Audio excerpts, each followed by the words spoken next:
Зохиолч Адлер, орчуулагч Д. Оюун гэрэл, голын цаадтай Орос тууж, 3 дугаар бүлэг. Хадмын талыг хашраав. Гацааны айлуудаар муу үг дамжин тарахтай зэрэгцээд Агапиа ухаан алдаж унсан сураг гарч хүмүүс даруй сонирхож эхэллээ. Никодемийн гар дор бусдаар дарлагдаж залхаад гэрт нь гутамшиг тэрэг гараасай гэж нууцхан хүсэмжилсний хчвэз эсвэл хүний мод дурлд гараан дурлаж хэрүүл шуугаанд хамраа дүрий гэсэн байлгүй. Агапиг ухаан ормогц хадам их нь уурандаа хөөжээ. Хов живтээ хөөцөлдөж бузар явдлыг дарагдуулан хамгаалж өмгөөлий гисэнгүй.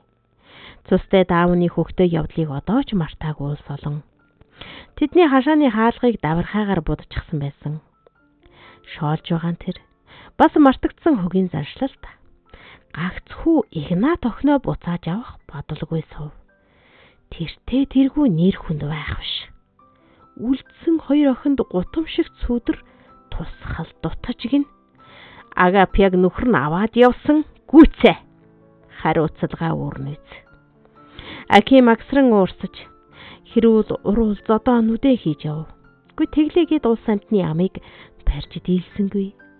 Эрх мэдлэлтэй Никодемч олны хилүүгэнд хүч гүйдэнэ. Хүмүүс өөрсдөө юунаас ч юм бэ айж байнга мартаад байдаг боловч олны олон таван цэн дарагдшгүй их давлгаад хүчтэй юм шүү дээ. Агапиа ховж юу юм бай болсноо мэдсэн ч дугайл байв. Аким өмөрч хамгаалсаар байгаа гайхаж өөрт нь үнэхээр хайртай юм болов уу гэж бодно. Хүйтэн сэвдэг шудраг бус хүн шиг санагддаг байсан. Сайн талыг нь олж харъя ч гэж бодоогүй. Эхнэрээ гомдоохгүй хичээдэг нь хүнэн. Хуйуулахнаа үлддэг шүнийг ч тооцвол. Эр нөхрөө эцгийн гэрийг Агапиа хэрүүл тэмцэлгүй орхин явхаар шийдлээ. Ичид зовх юм алга. Гэвч сэтгэлийн мухарт өөртөө шудраг хандсангүй дээ гэх гомдол байж л байв. Нөхөр нь харин явуулах бодлого ажээ. Би чамтай явна. Голын цаадтай өөр суурин бий. Тэнд суурши гэж Аким цөхрөн хэлээд гэхдээ ингэх хэрэг байхгүй юмсан. Цуу гарах болгонд гэрээн орхиж явах хэрэггүй гэв. Агапе юу хэлэхээ мэдсэнгүй.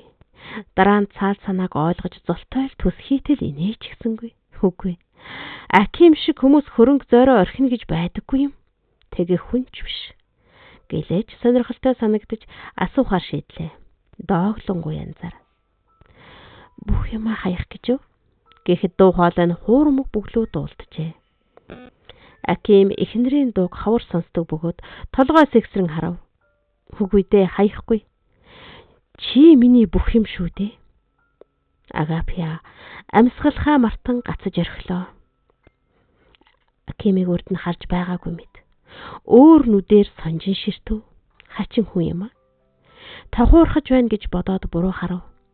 Аким юу хэлхийг нь хүлээн сусан ч Агапиа агч дуугарсангүй. Тэгт нь эхнэрээ бараадан хэсэг азнаад өндийлөө. Хин ийм булаа яриад илэгдэг байна. Эхнэрийн дүү ахаад ингэв. Арай үгүй байлт. Димэл сэрдэж байна.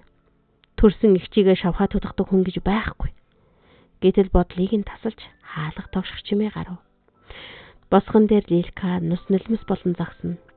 Ихчөөд гүйн ирж тэврээд ааж байна гэв. Агапиа жаахан дүүгээ тэрч юунаас ав? Хүн загнаа юу гэхэд Проска зодно гэсэн. Тэр өөрөө чиний тухай муухай юм ярьдаг. Проскагийн тарасан яриа шүү дээ гэжээ. Лилия Проскад хайргүй юм. Тэгэх учир би. Цаадхан дүүгээ гомдоох мөчийг алдахгүй. Энэ нь Агапиа эхийгээ өд болсны дараа гэртээ хамаг анхаарал хандуулсантай л холбоотой. Хамт тоглохоо болж Проска гэрийн ажил хийсэнгүй гэж зэмлэн дүүгээ харж хандаач хэмээн шахах болжээ. Агапиа яршигтай өглөө болчихсон. Проска эхэндээ уурлаж байгаад улмаар дүүгээ харахгүй байх аргалав. Ингээд Лилияг чимхэдэг болжээ. Лилка уйлж гаралгүй яах вэ? Заримдаа уйлж майлаад зогсохоо болгохт нь Агапиа ажлаа болоод ирж авдаг болов. Лилкаг зовох нь аятайхан санагдаж өглөөний цайны үеэр их чин завгүй байвал дүүгээ айхтар чанга чимхэн.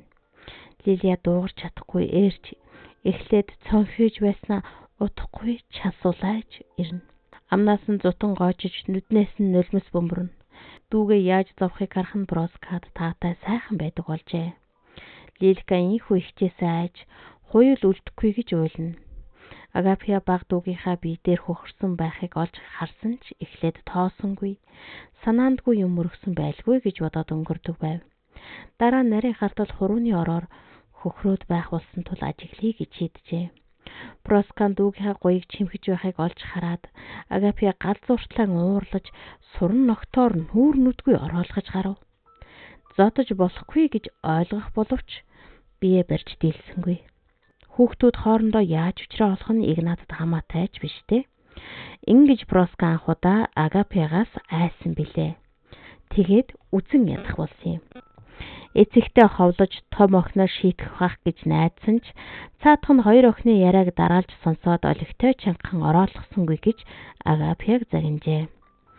Дүүгээ нэгэнт сургая гэсэн юм бол насан турш тогтоож автал нь нүдэхгүй яасан юм бэ? Чамайг ховлоод ирж байна гэдэг чинь ямар ч сургамж аваагүй нотолгоо. Алив харж бай гэд Игнат ногтыг шүүрэн авав. Хоёр ороолготол Проско дүүшгээ дууч гаргаж чадахгүй ангалзан өнхрөөд өгчээ.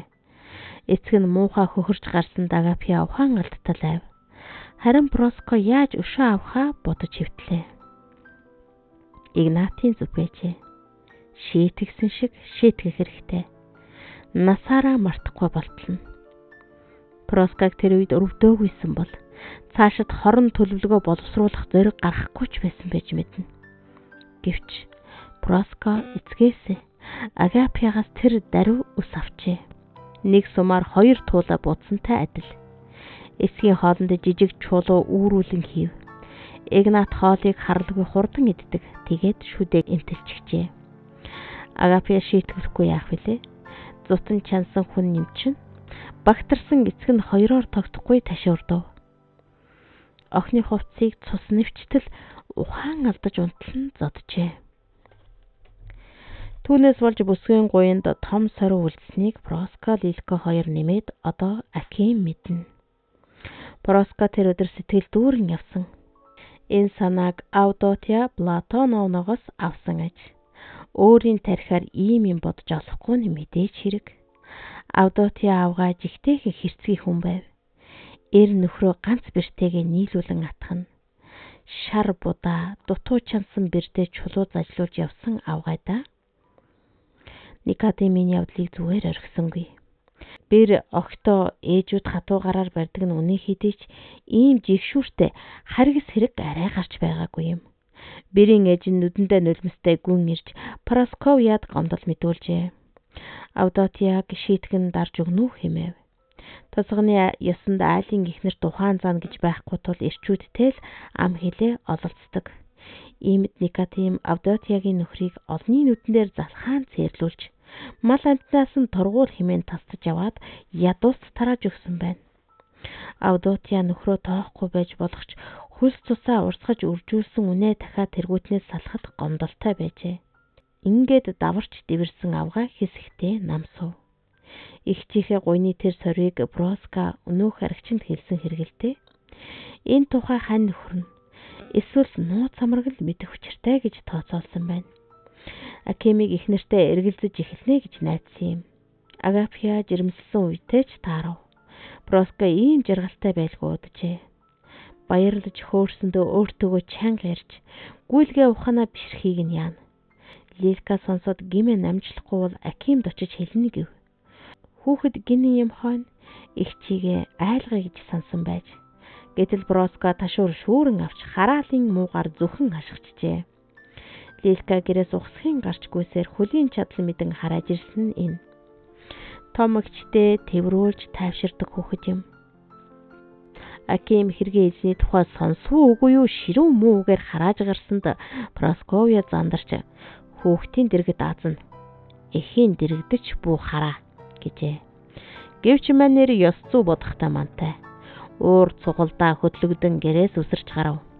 Никодим хүүгээ аимшигт хэрэг хийх вэ гэхээс араас нь яаран даглаа. Аким уур хорслоор биш ухаан сэхээгээр альвааг шийддэг эцгийн сургаалыг тагмарцсан байв. Просковья толгоогоо барин анхаж бэр өөдөө хорсолтой хараад чамайг ирснээс хойш чи хамар сууха байлаа гэжээ. Аким хадмын гэрт хар гүүхээрээ явж хүрв.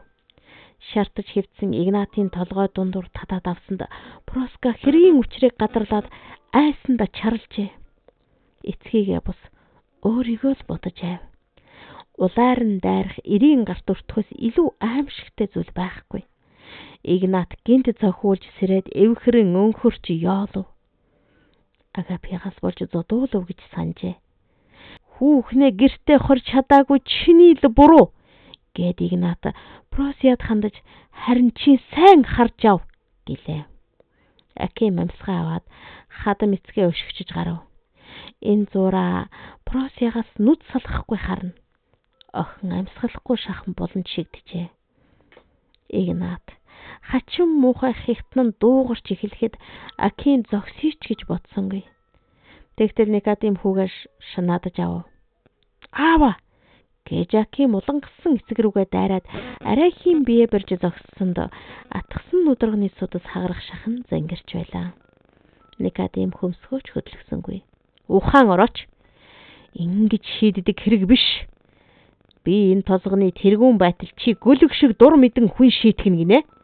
Аким хамраас гарсан цусыг арчиж Проскагийн хөлдоор нулимсанд охин часхийн чарлалаа.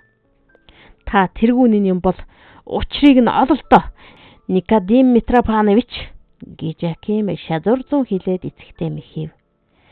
Никодимын дурамжлалыг тэслээ.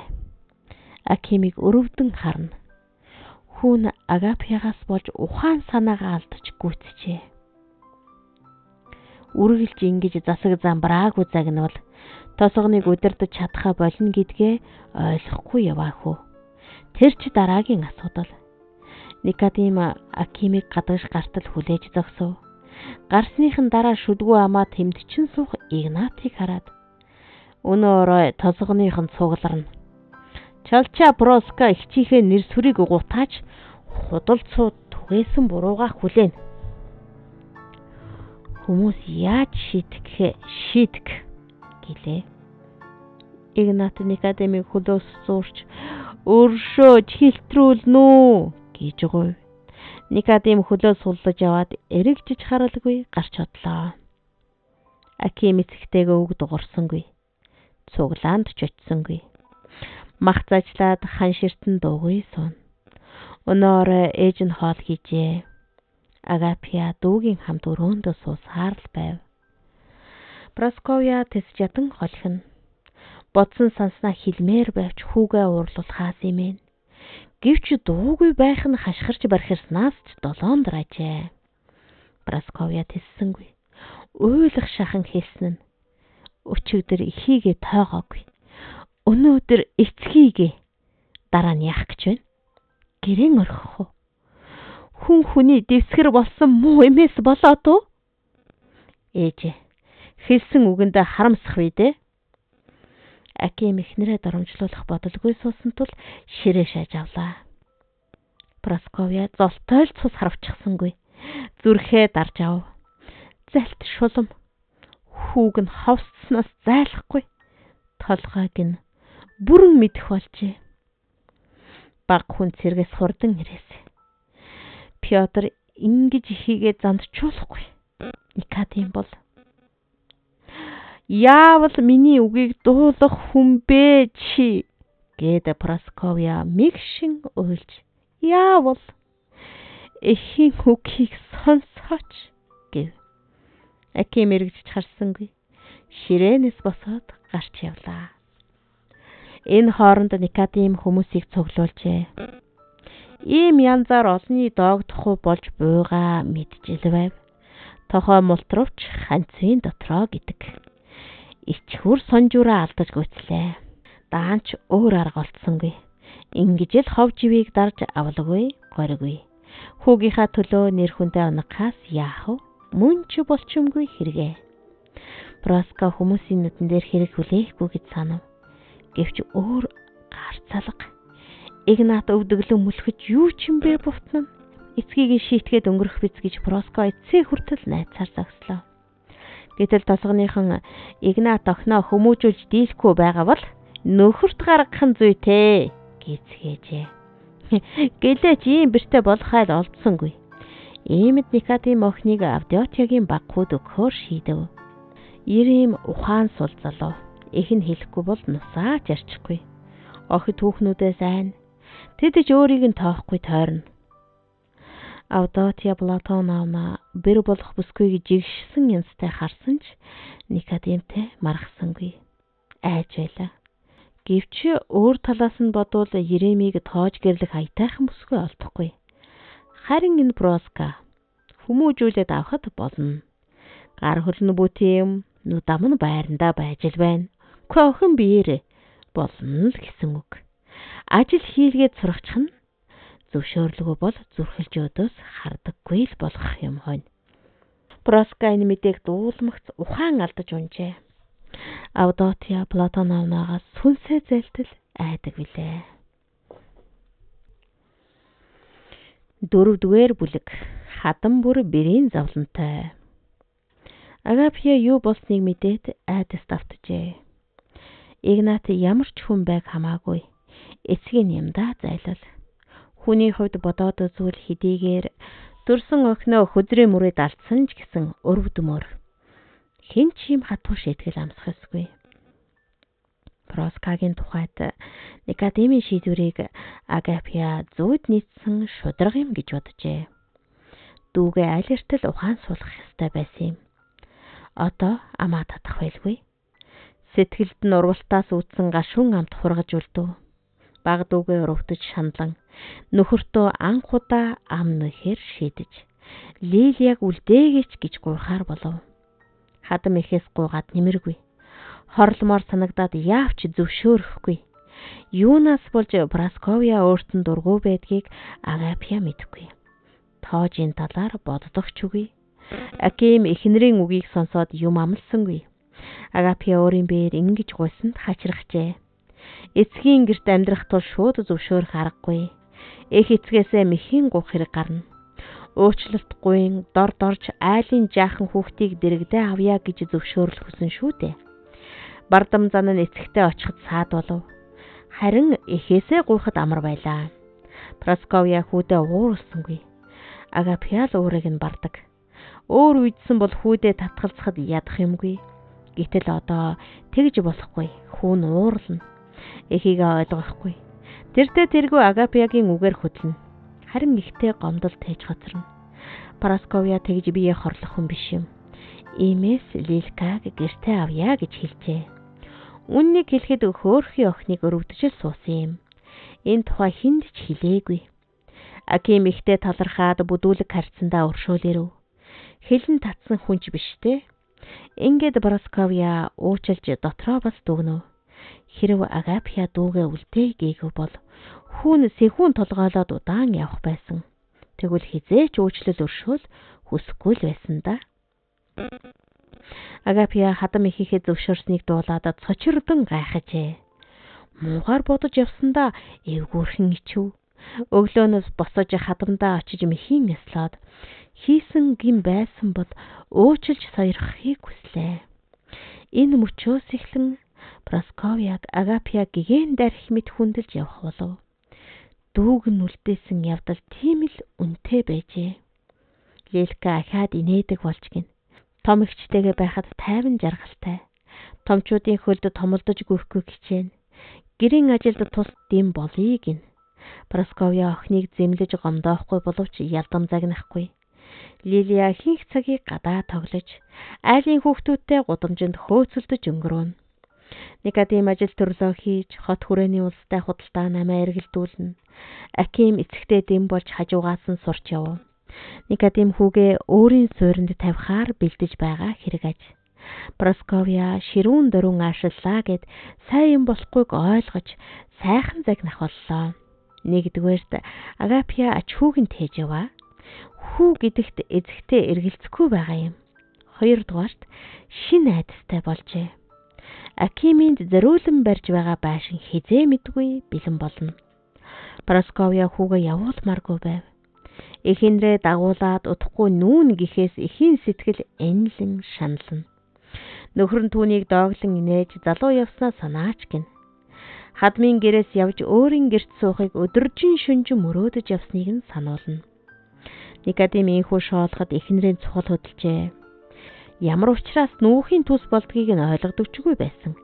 Эхэн бэрээ яаж тамлаж байсныг одоо мартаа байлгүй. Эсвэл харьцуулах аргагүй юмыг харьцуулж бодоо биз. Прасковья бэрдээ сайн хандж байна гэж өөрийгөө бодно. Харааж загнахгүй, хатуу хөтүү хандахгүй. Гэхдээ заримдаа тэсэлгүй бочимдох үе бий. Акимд хайргүйг нь мэдэн шүү дээ. Агапья хүүхэд гаргахыг хүсээгүй байх. Их хүний совин Прасковьяг хуурсангүй. Үнэхээр л Агапья хүүхэдтэй болъё гэж бодоогүй. Хөл хүнд болоод баярлаагүй юм. Нөхөр нь хүчээр өөрийн болгосон. Энэ тарчлан зүрхэнд нь үлдсэн байна. Проскаш өдөр шөнө ялгалгүй дэрэндээ шигдэн сөрхөрч байв.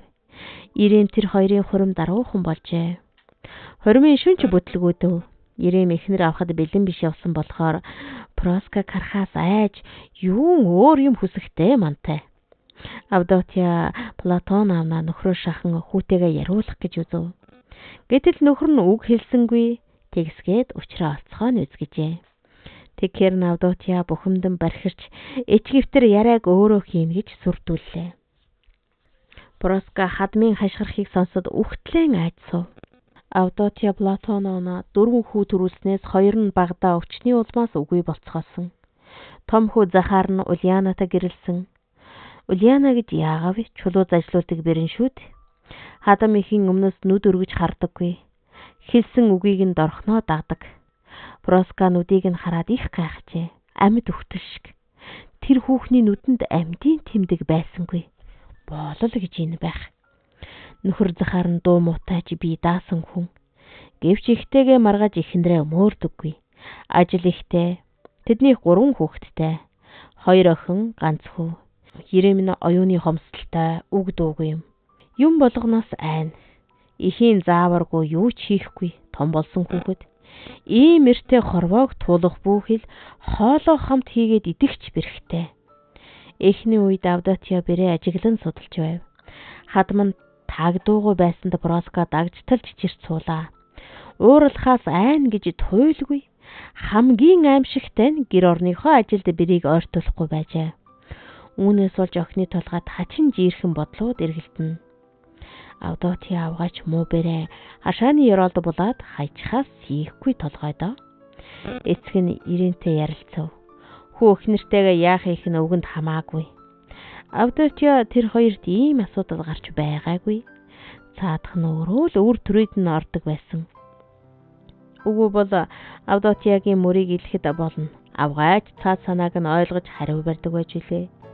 Ийм зөвлөгөө өгье гэж эцэг нь санджээ. Чи мөрөнд нь хүр. Тэгэхээр л ойлгоод болох л ёстой юм болно. Хөөхий ирэм эцгийн үгийг дагаж шөндөө зориг орон эхнэрийн мөрөнд хүрээд авчээ. Гэвч Просия гарыг нь аваад шийдчихв. Ийм байдалтай долоохонлоо.